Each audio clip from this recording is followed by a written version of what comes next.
Bonjour à tous, j'espère que tout le monde va bien. Je vais continuer sur la passion avec saint Alphonse de Liguori. On va continuer à étudier ça. On est rendu au chapitre 3.4. On va parler du crucifixion. Donc commençons avec un signe de croix. Au nom du Père, du Fils et du Saint-Esprit. Amen.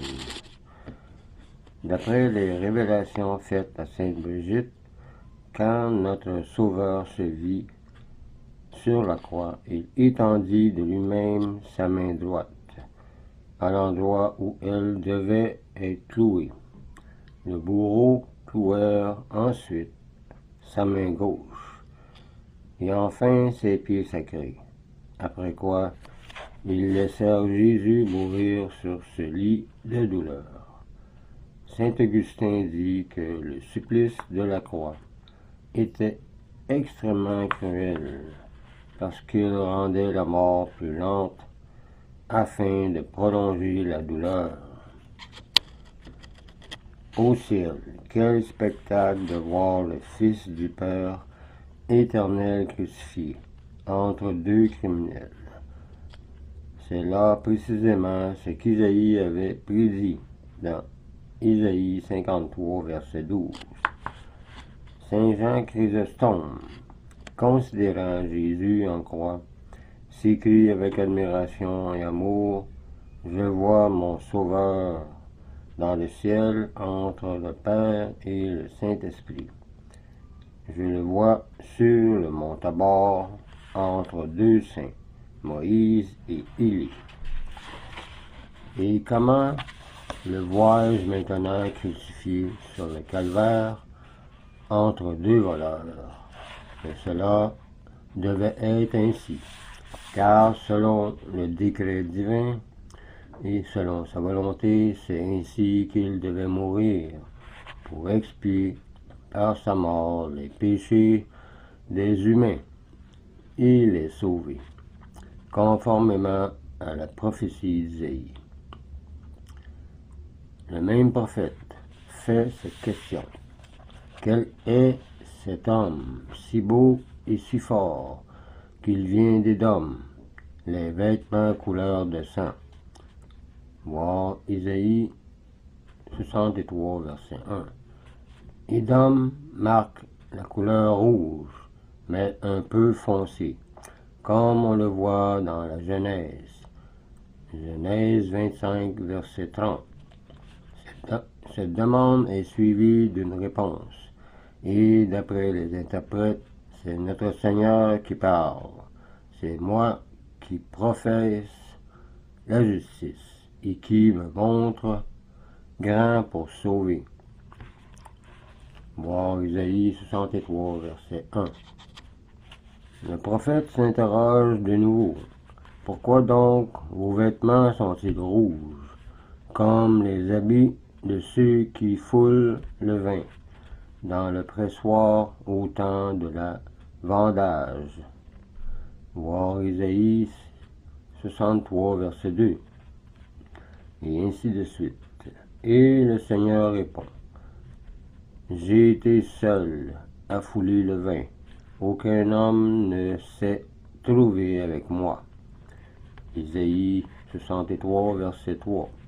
Par ce pressoir, Tertullien, Saint Cyprien et Saint Augustin entendent la passion de Jésus-Christ, dans laquelle son vêtement, c'est-à-dire sa chair sacrée, fut tout couvert de sang et de plaies, selon ce que dit saint Jean dans son Apocalypse. Le manteau qui l'enveloppe est trempé de sang, et son nom, le Verbe de Dieu. Voir Apocalypse 19, verset 13. Saint Grégoire dit que dans ce pressoir dont parle Isaïe, notre Sauveur a été foulé et a foulé. Il a foulé parce que, dans sa passion, il a vaincu les démons. Et il a été foulé parce que son corps adorable a été brisé dans les tourments comme le raisin dans le pressoir. Suivant ce haut texte du même prophète, déjà cité, voir Isaïe 53, verset 10.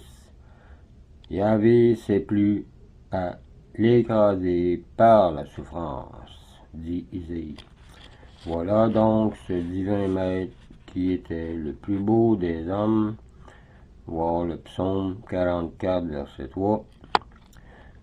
Le voilà sur le calvaire, tellement défiguré à force de torture et de fouet, qu'il fait horreur à qui le regarde, mais il en paraît d'autant plus beau aux yeux des hommes dont il est aimé, car ses plaies, ses meurtrissures, ses chairs déchirées sont autant de marques d'affection, autant de preuves de son amour pour nous. Et en plus, ses plaies nous guérissent.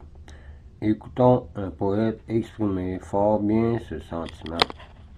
Lorsqu'on te considère, ô sauveur de mon âme, si maltraité pour nous par la main du bourreau, le cœur reconnaissant de ton amour s'enflamme.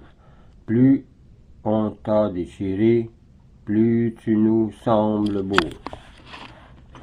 Mais ajoute saint Augustin, ce que notre Seigneur perd en beauté, nous le gagnons. En effet, c'est pour nous qu'il a été mort, qu'il est mort pour nous. C'est pour nous qu'il est mort. En effet, c'est la difformité de Jésus crucifié qui fait la beauté de nos âmes. Elle était toute défigurée, mais lavée dans son sang divin, elles deviennent toutes pures et toutes belles selon ce que lit dans l'Apocalypse. Apocalypse 7, verset 13. Tous les saints, comme les enfants d'Adam, excepté la bienheureuse Vierge Marie, ont été quelque temps couverts d'une robe souillée du péché de leur premier père et de leur propre faute, mais purifiée par le sang de l'agneau, elle est devenue toute blanche et agréable aux yeux de Dieu. Vous aviez donc raison de dire, ô mon Jésus, qu'une fois élevé en croix, vous attireriez tout le monde à vous. Voir Jean 12, verset 32. Assurément, vous n'avez rien omis pour gagner l'affection de tous les cœurs. Aussi, combien d'âmes heureuses, en vous voyant crucifiés et morts, pour leur amour, ont tout abandonné pour vous. Richesse, dignité, patrie et même parents, et ont osé braver les tortures et la mort pour se donner entièrement à vous. Malheur à ceux qui rejettent les grâces que vous leur avez procurées par tant de travaux et de douleurs. Ah, leur plus grand tourment dans l'enfer, ce sera de penser qu'ils ont eu un Dieu qui, pour les attirer à son amour, a tout donné, a donné sa vie sur une croix à notre place, et que, de leur plein gré, ils ont voulu se perdre, se vouer à une ruine irréparable, à jamais, durant toute l'éternité. Et quoi, mon doux Rédempteur, j'ai moi-même mérité de tomber dans ce malheur et l'enfer, par les offenses que je vous ai faites aussi. Combien de fois n'ai-je pas résisté à votre grâce, par laquelle vous cherchiez à m'arracher à vous? Combien de fois, méprisant votre amour, ne vous ai-je pas tourné le dos? Poursuivre mes inclinaisons, mes penchants mauvais. Ah, que ne suis-je mort plutôt que de vous offenser, que ne vous ai-je toujours aimé? Je vous rends grâce au mon amour de Dieu de m'avoir supporté avec tant de patience et miséricorde, et même au lieu de m'abandonner comme je le méritais, d'avoir multiplié envers moi vos invitations, vos traits de lumière et vos miséricordieuses inspirations. Je vous en remercie éternellement.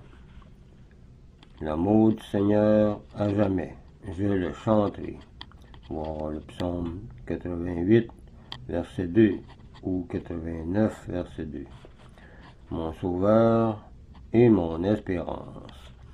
Je vous en conjure, ne cessez pas de m'attirer à vous et de me fortifier de plus en plus par le secours de vos grâces, afin que, dans le ciel, je puisse vous aimer avec plus d'ardeur, en me rappelant tant de miséricorde que vous m'avez faite, après tant de déplaisirs que je vous ai donnés et fait.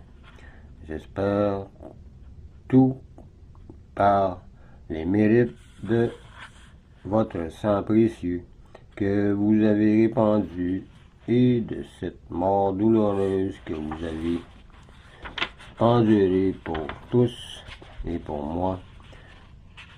Cette Sainte Vierge Marie, protégez-moi et priez pour moi et pour tous. Ce serait tout pour cette vidéo. La prochaine fois, au point 5, on va parler de Jésus en croix.